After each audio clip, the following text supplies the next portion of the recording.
Hello and welcome to the Cardboard Bunker. My name is Pieburn and today we are playing some more Space Engineers. I'm not going into the Janus world today. There are some issues with that world. It's lagging out. I think it's to do with the amount of incomplete blocks. I'm speaking to a couple of people about it. I've changed a few settings, try to get it to work, but it is having difficulties running at the moment. I'm getting a lot of freezing, which makes it difficult to record or do anything really. So we are going to do a couple of quick mini projects. These are all to do with accessories essentially for the Mighty Janus. I've started a world. It's completely in creative, so you won't be seeing a lot of the normal stuff that we'd be doing, but our goal here is to create the lander that goes under the Mighty Janus. It's currently where the cookie monster is sitting at the moment, and we also need to build a couple of mining rigs and things like that. But I don't want to build just a big ship with lots of drills on the front and that will just plow through an asteroid, although that is fun and it can be quite interesting. I want to build something that would fly over to, say, a moon or a planet or an asteroid like we have here, and that will project something forward, and then that will drill into, like a drilling rig I've seen Kanajasi and Dragon Nation Gaming do, especially on planets. So I want to try and do something like that today. So today is about building a couple of blueprints. And let's fly. Now we're in creative, so I've got the complete ability to be able to do whatever I want. We're going to use light armor blocks, and we want it to sit in the world. We're going to need pistons, we're going to need rotors, we're going to need conveyors. We're also going to need ladrills, and I think that's it for the moment. We'll get the mass. Where is the container? See, we should type. There it is. There we go. If you are landing on a planet and you want to be able to drill down, you'll need to, whoop, too many. You'll need to make sure that you can drill down.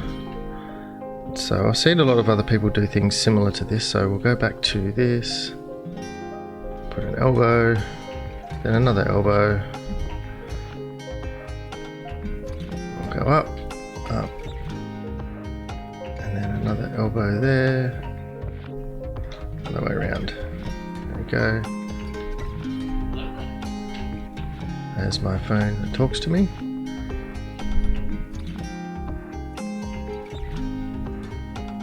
So this is something that I've seen a lot of people do around the place.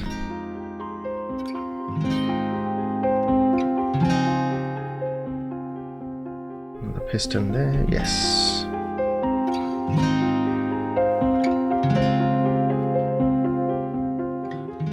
Then we'll put our advanced rotor. And then on top of this we'll then put the drills. Not on top, underneath.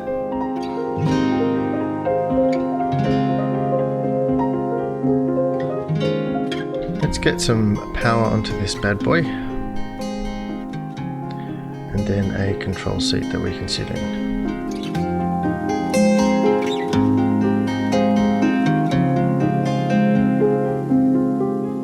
So we're going to K. Put all the drills in a group.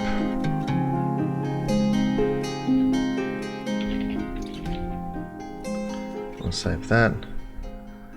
Now piston 2 is the one we're connected to, so we'll put them all in a group too. The advanced rotor. Now we want this one to be spinning. We don't want to change any of that. We don't want to change the displacement. None of that should really matter. I've given it out, I've pushed it down enough that it shouldn't matter. No, I don't need any of that. We just want to change the speed. So 0.05. And then we want to turn the drills on. And then the advanced rotor should be turning.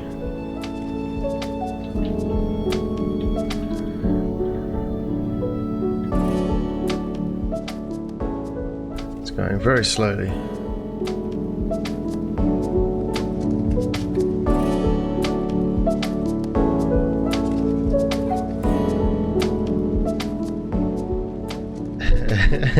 It's a little clangy.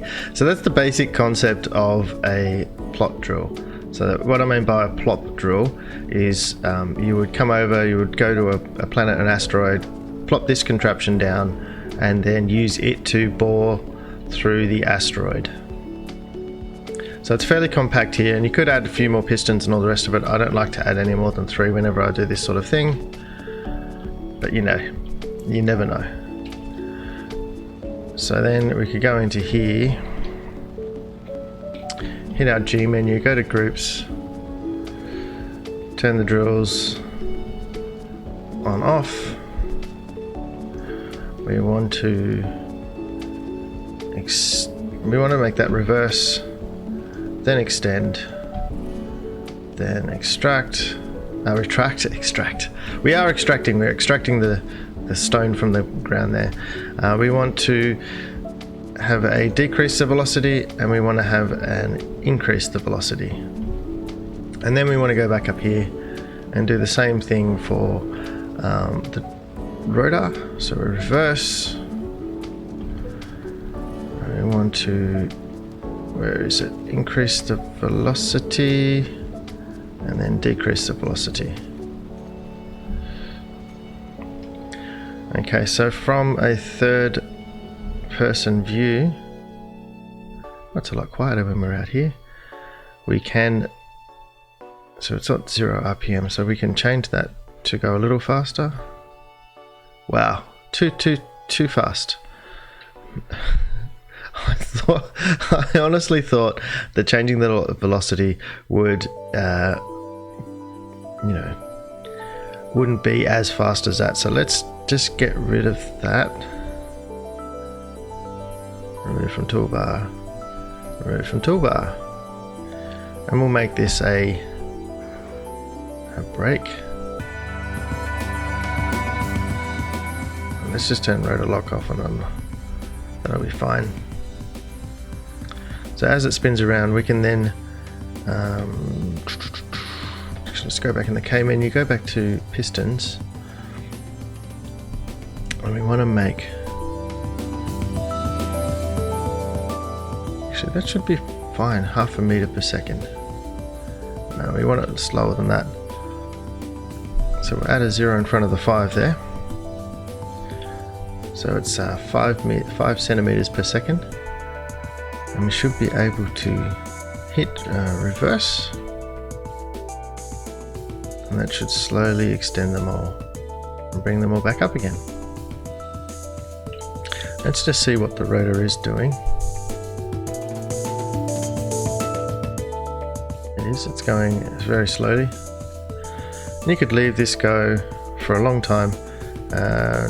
Let's get out of here.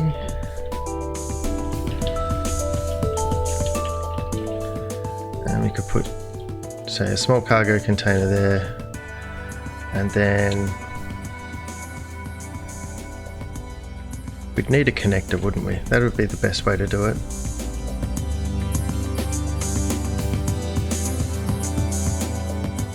And then you could quite easily, a light armor block there. Do I want it next to it? Another light armor block there, and then we bring in a merge block.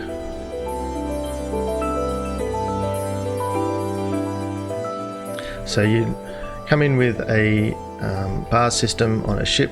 You'd project this blueprint down onto the asteroid or the world, and then you would, actually let's copy this, place it up here, and then what we could do is add to this arm down here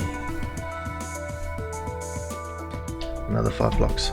So then that way, the idea is you would fly in, project this into an asteroid or a world, a planet, and then bars would weld it all up.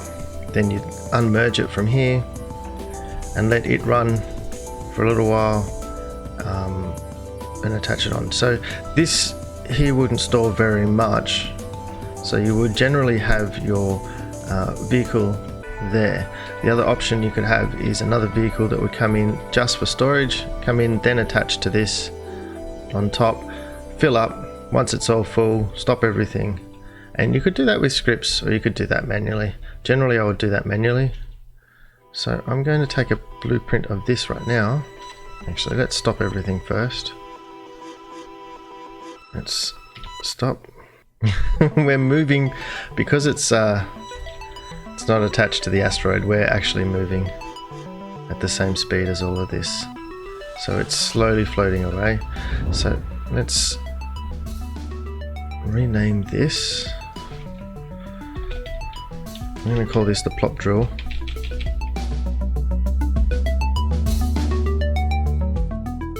So if we look through here, plop drill system. Okay. So as you can see, it just slowly goes around and around and around, drills out, drills out, drills out. Another way of doing this is to actually get rid of these two and just put some large cargo containers. So we can also do that.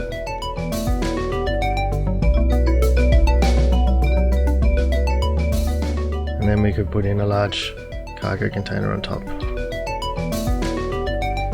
Now in some worlds, when you have large storage spaces, you can actually fit quite a fair bit into that, but you can also adjust it. Where are we? 7 again. And add a number of large cargo containers.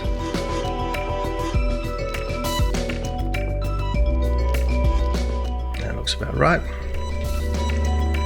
And then again, we put a merge block. Where are we? 9.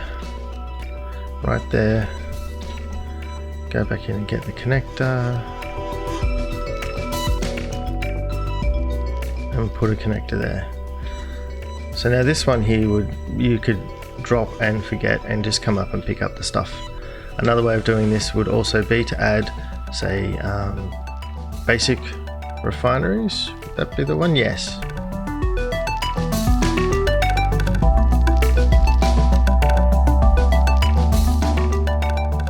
And we'll go back in and get the basic refineries. And these are the joys of creative. You can just go like crazy like this. And then because we've got all of that stuff there, we need to make sure we can power it. So why not put some batteries on? Chuck in some batteries underneath. Now it's not the prettiest thing in the world, but it's not meant to be. It's just meant to sit there and look after itself and just do what it's doing.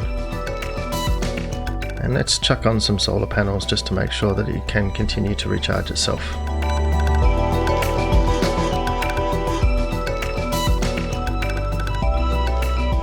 So that is working. Now obviously we don't have a lot of sun here. You could even put say an easy solar script in here, or a modded solar tower onto the side of it. We're designing this so that a ship can come in, merge to this, pick up all its stuff, recharge the batteries if it's required, recharge the batteries if it's required by merging and then connecting that way, and then picking up all the resources. We could always chuck extra storage in here by putting, say, small cargo containers in these spots here, but I'm quite happy with how that is at the moment. And I'm pretty sure that if we jump into the control panel down here, the control seat down here, we should be able to go to the inventory and see. Yeah, so it's all being refined. It's being refined before it can actually do anything. Now there are people who've done this a lot faster, a lot better than I have, and a lot bigger. But I think for an initial test this will work. Now you can see it's slowly going down. Just let this run for a little bit.